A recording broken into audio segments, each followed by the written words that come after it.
తిరుపతిలో ఒక కార్పొరేటర్ కుమారుడు క్రికెట్ ఆడతాడట. మరి అతను 17వ ఆటగాడు.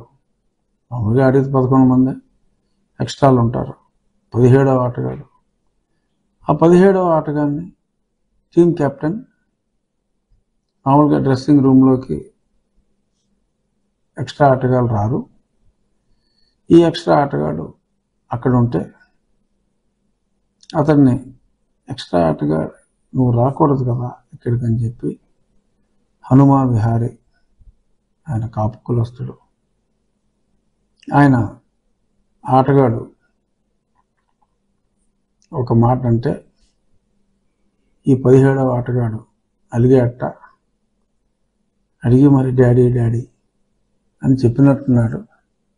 ఆ డాడీ రెడ్డి రెడ్డి అని చెప్పి మరి ఆ తిరుపతిలో ప్రముఖులైన ఇద్దరు నాయకులకి, చెవిరెడ్డి గారు వారికి చెప్పడం, మరి వారు శరత్ చంద్రారెడ్డి గారికి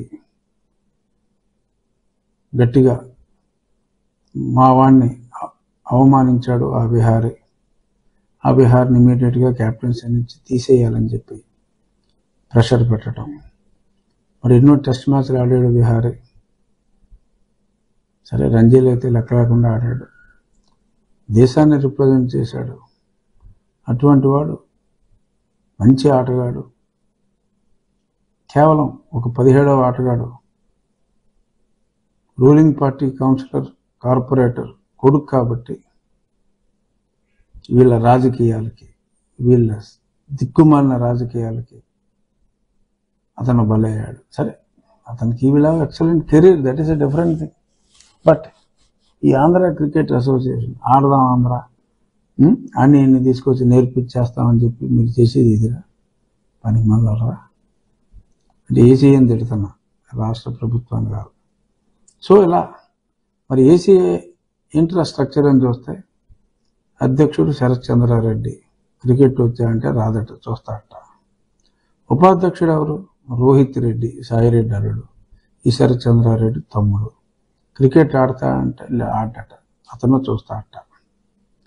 సెక్రటరీ ఎవరు? పోనీ ఆయన ఏమన్నా నాన్ రెడ్డి అంటే ఆయన పేరు గోపీనాథ్ రెడ్డి అట.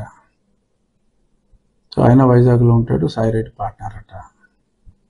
సో ఇలా మొత్తం 3 పోస్టులు, president, vice president, secretary, link to Saireddy. ఎవరికి క్రికెట్ రాదు. సో ఇలాంటి బ్యాచ్ అక్కడ ఏసీఏని నడిపిస్తూ మరి రాజకీయాలకి బలైపోయి అదే హనుమారెడ్డి అయి ఉంటే ఏగ కూడా వాళ్ళని ఇచ్చేవారు కాదు. ఆయన అన్య కులస్తుడైపోయాడు. అందుకని చెప్పి క్యాప్టెన్సీ నుంచి తప్పుకోవాలని చెప్పి ఒత్తిడి తెస్తే వీళ్ళు బిల్డప్ ఇచ్చారు. అతనికి ఏదో గాయం అయిన కారణంగా ఇంకేదో ఫోకస్ చేయటం, ఏదో సులువు చెప్పారు. అందుకని చెప్పి ఆయన ఆ క్యాప్టెన్సీకి విరామం తీసుకున్నాడని చెప్పి పచ్చి అబద్ధం ఆడారు. మరి అతను నిన్న ట్వీట్ పెట్టాడు. వీళ్ళు ఏం చేశారు ఇందాక నేను అదే ఆ ట్వీట్ని ఎక్స్ప్లెయిన్ చేశా.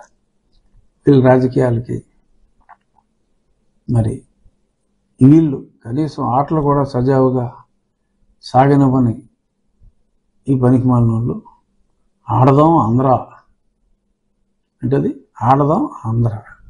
ఈరా మీ ఆటలో సిగ్గు అనిపించట్లా ఇలాంటి ఆటలు ఆడటానికి? ఇందాక చూసి అరగంట క్రితం చంద్రబాబు నాయుడు గారు, షర్మిల గారు, లోకేష్ గారు అందరూ కూడా దీని మీద ట్వీట్ చేయడం జరిగింది. చిచ్చి, ఇటువంటి వాళ్ళ మీరు ఆటగాన్ని కూడా గౌరవించని కుసంస్కృత, ఇక్కడ కూడా మీరు ఒక క్రికెట్ ఆడే వాళ్ళు ఎవరినైనా పెట్టండి.